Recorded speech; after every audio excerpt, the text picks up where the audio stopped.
Welcome to the Musar video blog. Just a few days ago was the fast day of Tisha B'Av, the saddest day of the year for the Jewish people. And now we're into a period which is termed the time of Nechama, consolation. And I was thinking about this from a national perspective. And one of the ideas here is that Tisha B'Av is a sad time, and we're saddened by the many calamities that have befallen us. And now we come into a period of time of consolation. And I was contemplating what that means. And I just distilled it down. It's a big talk, but the main point that we distilled it down to is that the real pain, the source of it is the fact that God is not with us. We don't feel the divine presence as a people like we did in times of old. Consolation, a lot of ways to approach consolation, but I was thinking we could package it like this, that instead of waiting for that, the world to change, we have to be proactive in our consolation. If God is not with us in our lives, then we have to do whatever we have to do to bring God into our lives. Like, let's not wait. Let's not wait for the world to change, for the situations around us to be altered.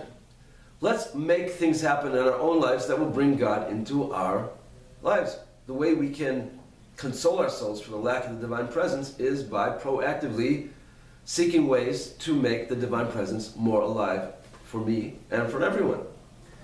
If we take this in a general sense and apply it to a personal Musar practice, I think the principle is also an important principle. There are many things that we have issues with. Each individual has, there's things that are challenging to me in my life. There's a given situation. There's a certain person. There's certain things inside myself. And these provide challenges to me, and oftentimes frustrations. And it's very easy, and we oftentimes fall into this when we start to say, oh, if only so-and-so would change, or so-and-so would move on somewhere else, or if only this situation could somehow be altered, if the circumstances could become a metamorphosis and things would fall more into place to my liking. And if only this, if only that, if only I could do this. And very, very often, the world doesn't cooperate. That person is still there. This predicament seems to always present itself. So I think we should take this lesson, this idea of proactive consolation, and apply it to every situation. Proactive solution. Like if there's a person out there that I have difficulty with, don't look forward for the day when that person will move on and move to a different city.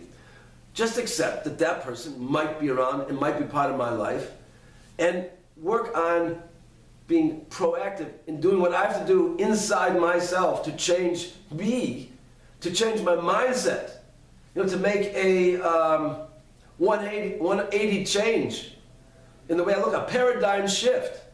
And oftentimes that can go a long way and help me deal with that person, that situation. This is a long talk, and I'm just giving you the blueprint, a general blueprint. You have to get specific. You have to figure out how to do it. But we should focus on that. We should be proactive. Don't expect that the outside will change for us, but we ourselves will take the steps. We'll start on that journey to make things happen so that we can deal with all these outside forces with proper equanimity. I think that's it, to be proactive consolation, proactive in our solution, proactive in the way we deal with everything in life. See you next time.